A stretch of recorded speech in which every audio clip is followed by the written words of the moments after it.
Hello and welcome to evening prayer. My reference last night to my neighbor's magnolia tree reminded me of that line by Shug Avery in Alice Walker's book, The Color Purple. Shug Avery was this larger-than-life singer showgirl, daughter of a Baptist preacher who disowned her because of her wild ways, who had her own very unique ideas about God. And her one line in particular is memorable, where she says to Celie, I think it pisses God off when we walk by the color purple and don't notice. I think God just wants to be admired. So here we are in this holy pause, this time out that comes, I think, with a huge invitation to pay attention, to admire all of those things within the creation that we have been just too busy to pay attention to. And I think that our lives have been enriched by this pause and our ability to admire the beauty around us.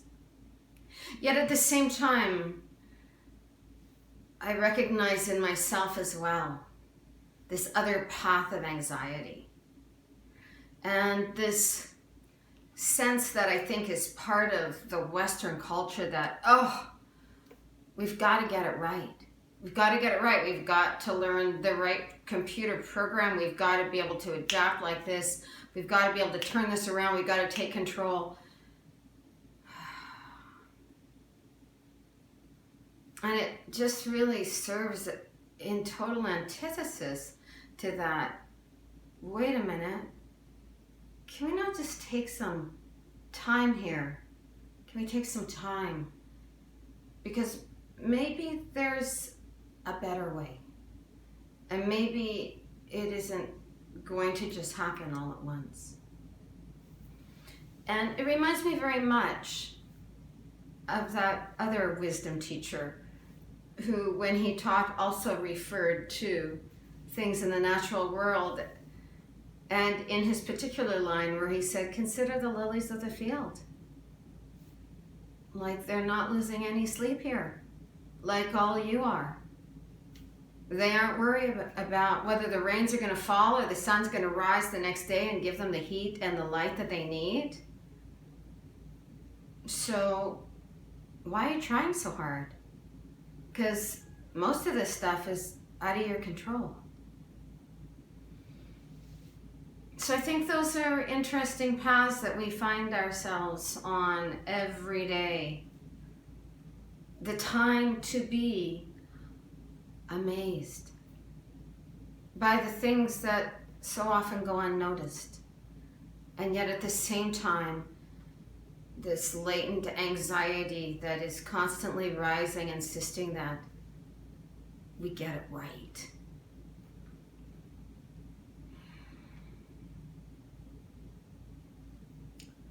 Seems to me that we're constantly having to bring ourselves back to ask ourselves what story we are in and whether or not we are not in a cosmic story that is unfolding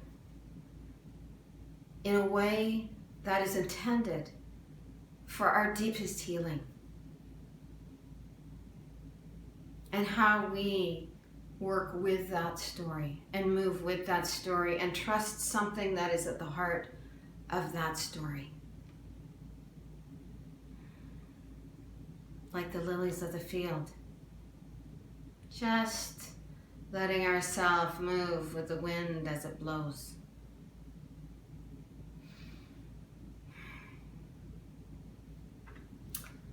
Let me close tonight with these words by Philip Newell.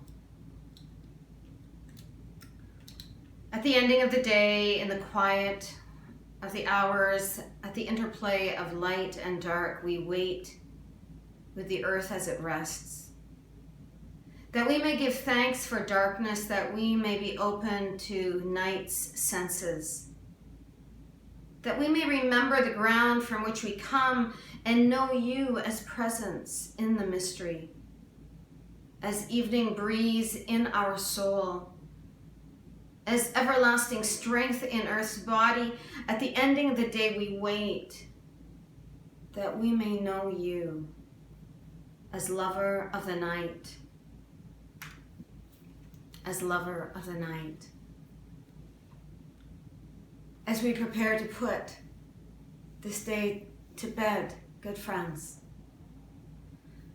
let us rest in that image of being held in the presence who is lover of the night.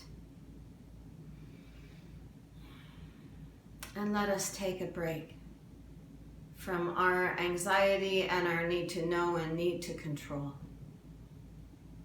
And let us trust that there is a cosmic story unfolding that is intended for our deepest healing.